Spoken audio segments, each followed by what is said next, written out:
తమిళనాట రాజకీయాలు రసవత్తరంగా మారాయి. ఓవైపు శశికళపై ఆపద్ధర్మ ముఖ్యమంత్రి పన్నీర్ సెల్వం ఫైర్ అయ్యారు. అసెంబ్లీలో బల నిరూపణకు సిద్ధమంటూ సవాల్ విసిరారు.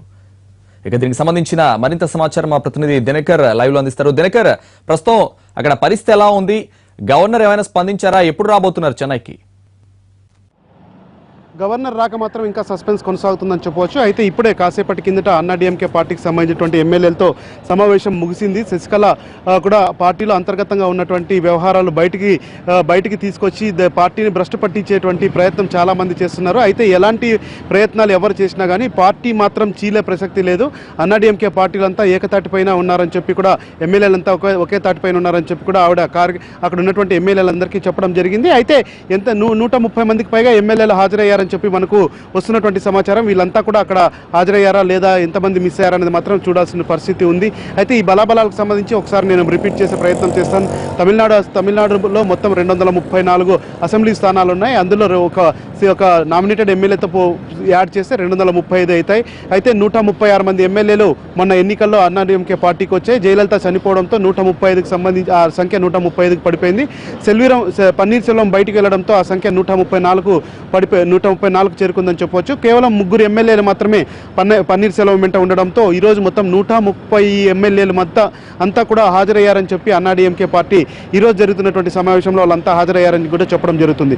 అయితే సందర్భం వేరు. అన్నాడీఎంకే పార్టీ ఎమ్మెల్యేలంతా వీళ్ళందరూ ఒకే తాటిపై ఉన్నారా, లేకపోతే అటెండ్ అయిన వాళ్ళలో పన్నీర్ సెల్వం సంబంధించినటువంటి ఎవరైనా అనుచరులు ఉన్నారా అన్నది మాత్రం చెప్పుకోవాలి. ఎందుకంటే పన్నీర్ సెల్వం చెప్తున్నారు స్పష్టంగా తన దగ్గర 70 నుంచి 80 మంది ఎమ్మెల్యేలు ఉన్నారని కూడా ఆయన పదే చెప్తున్నటువంటి సందర్భం చూస్తే దీంట్లో కూడా వ్యతిరేకత వచ్చే అవకాశం ఉందా, ఎమ్మెల్యేలు రెండుగా చీలిపోయే అవకాశం ఉందనేది కూడా మనం వేచి చూడాల్సిన పరిస్థితి ఉందని చెప్పొచ్చు. అన్నాడీఎంకే పార్టీలో ఇప్పుడు ఏదైనా కొత్తగా ఏర్పాటు చేయాలనుకున్నటువంటి ప్రభుత్వం ఎవరైతే ఉన్నారో వాళ్ళందరికీ కూడా 117 మంది ఎమ్మెల్యేలు ఉంటే అది మ్యాజిక్ ఫిగర్గా భావిస్తారు.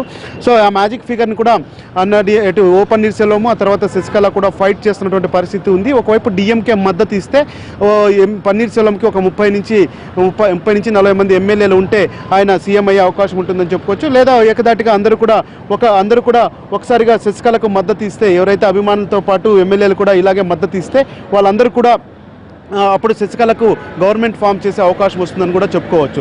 సో ఇది ఎమ్మెల్యేలకు సంబంధించి కూడా జరుగుతున్నటువంటి పరిస్థితి. మరొకసారి పన్నీర్ సెల్వం కూడా స్పష్టంగా వ్యక్తం చేయడం జరిగింది. జయలలిత మృతికి సంబంధించి కూడా అనేక అనుమానాలు ఉన్నాయి. వాటిపై కూడా సిట్టింగ్ జడ్జి ఒక కమిషన్ ఏర్పాటు చేస్తాను, దానికి మాజీ హైకోర్టు జడ్జితో ఈ యొక్క కమిటీకి లీడ్ చేస్తారు. కాబట్టి జయలలిత మృతికి సంబంధించినటువంటి అనుమానాలని అలాగే ఏవైతే వస్తున్నటువంటి ప్రజల్లో ఉన్నటువంటి సందేహాలు ఉన్నాయో వాటన్నిటినీ కూడా ఆ కమిషన్ చూసుకుంటుందని చెప్పి కూడా ఆయన పన్నీర్ సెల్వం స్పష్టంగా చెప్పడం జరిగింది. అయితే అన్నాడీఎంకే పార్టీలో ఉన్నటువంటి కార్యకర్తగా ఉన్నాను నేను, సుశిక్షితుడైనటువంటి కార్యకర్త నేను, ఆ పార్టీని చీల్చే ప్రయత్నం చేయను. నాతో పాటు ఎమ్మెల్యేలంతా ఉన్నారు.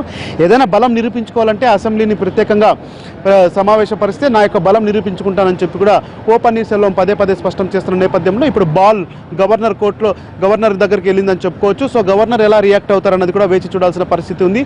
ఒకవైపు ఈ 2-3 రోజుల్లోనే శశికళకు సంబంధించినటువంటి కేసు, అంటే జయ అక్రమాస్తుల కేసులో రెండో ముద్దాయిగా ఉన్నటువంటి శశికళకు సంబంధించినటువంటి కేసులో తీర్పు ఒకవేళ సుప్రీంకోర్టు వ్యతిరేకంగా ఇస్తే అప్పుడు ఎలాంటి ప్రయత్నాలు చేయాలి, న్యాయపరమైనటువంటి సలహాలు తీసుకున్న తర్వాతనే ముందుకెళ్లాలని చెప్పి కూడా గవర్నర్ భావిస్తున్న నేపథ్యంలో ఇవన్నిటినీ పరిశీలించిన తర్వాతనే ఆయన చెన్నైకి వస్తారని కూడా సమాచారం. గవర్నర్ను కూడా కలుస్తానని పన్నీర్ సెల్వం ఇందాకనే స్పష్టం చేశారు. ఆయన కూడా ఎందుకంటే తన దగ్గర పూర్తి స్థాయి బలమైనటువంటి ఎమ్మెల్యేలంతా ఉన్నారు, తనకే మద్దతు ఇచ్చే వాళ్ళు ఉన్నారు, వాళ్ళందరితో పాటు కూడా గవర్నర్ దగ్గరికి వెళ్ళి కలుస్తానని కూడా ఆయన చెప్పారు. సో గవర్నర్ వస్తే అటు డిఎంకే గవర్నర్ని కలవడానికి సిద్ధంగా ఉంది, మరోవైపు తనకు బలంగా మద్దతు ఇచ్చేవారు ఉన్నారు. ప్రమాణ స్వీకారానికి ఇప్పటికే ఒకసారి డేట్ ఫిక్స్ చేసుకుని అన్ని ఏర్పాట్లు చేసుకున్నటువంటి తనకు సీఎం పీఠం పైన కూర్చొని అవకాశం ఇవ్వాలని చెప్పి శశికళ కూడా భావిస్తున్నారు. మరోవైపు శశికళకు మద్దతు లేదు, తనకు పూర్తి స్థాయి బలం ఉంది, 70 మంది ఎమ్మెల్యేలు తన వైపు ఉన్నారని చెప్పి కూడా పన్నీర్ సెల్వం కూడా భావిస్తున్న నేపథ్యంలో ఇటు ఈ ట్రయాంగిల్ పొలిటికల్ జరుగుతున్నటువంటి ఈ సిచ్యుయేషన్లో గవర్నర్ కూడా ఎప్పుడొస్తారన్నది మాత్రం ఆసక్తిగా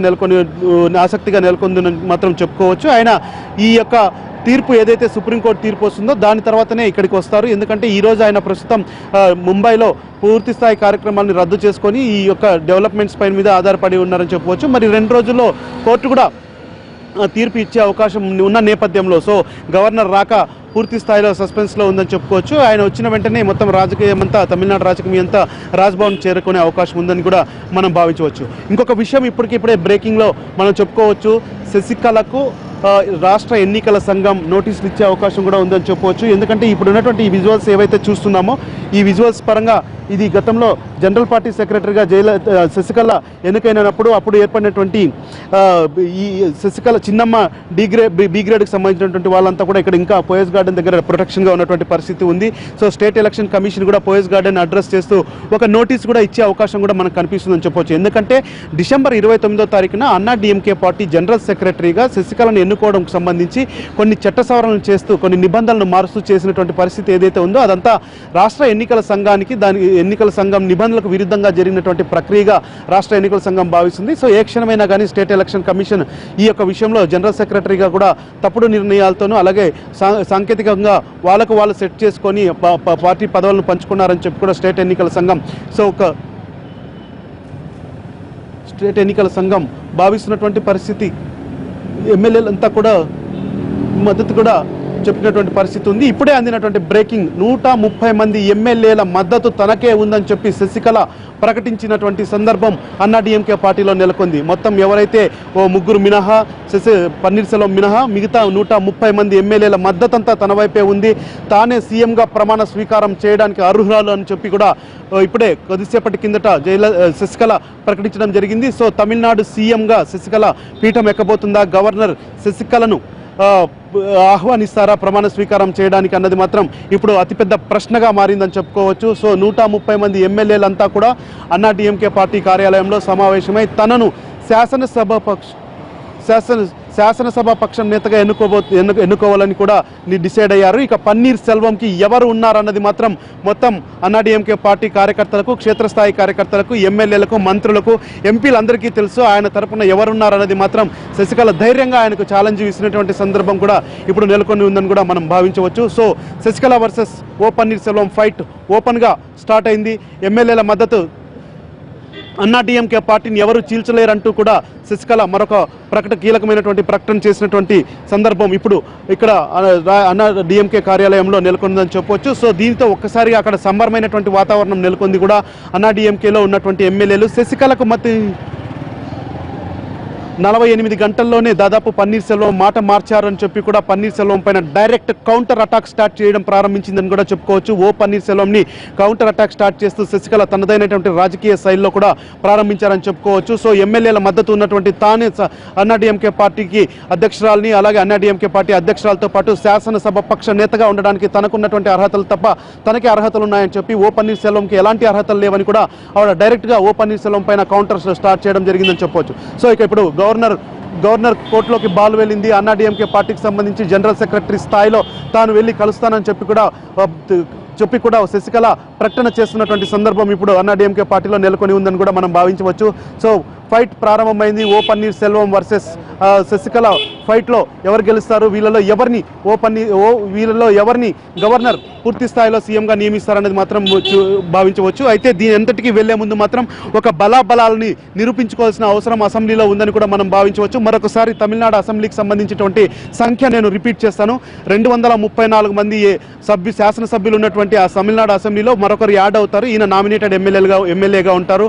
ఆయనతో పాటు ఓ పన్నీర్ సెల్వం పోగా మొత్తం ఓ పన్నీర్ సెల్వం పోగా అన్నా డిఎంకే పార్టీకి గత ఎన్నికల్లో 136 సీట్లు వచ్చాయి. ఆ 136 సీట్లలో జయలలిత మరణంతో ఆర్కే నగర్ స్థానం ఖాళీ అయ్యింది. ఓ పన్నీర్ సెల్వం వెళ్లడంతో ఆయన కూడా అన్నా డిఎంకే పార్టీ బహిష్కృత నేతగా రానున్న రోజుల్లో మనం గుర్తించవచ్చు. ఆయనతో పాటు మరొక 3 ఎమ్మెల్యేలంతా కూడా ఆయనకి మద్దతు ఇవ్వడంతో మిగిలినటువంటి 130 మంది ఎమ్మెల్యేలు ఎవరైతే ఉన్నారో ఈ 130 మంది ఎమ్మెల్యేలంతా శశికళకు మద్దతు ఇస్తున్నటువంటి పరిస్థితి ఉందని చెప్పి కూడా ఆవిడ బహిరంగమైనటువంటి ప్రకటన చేసింది.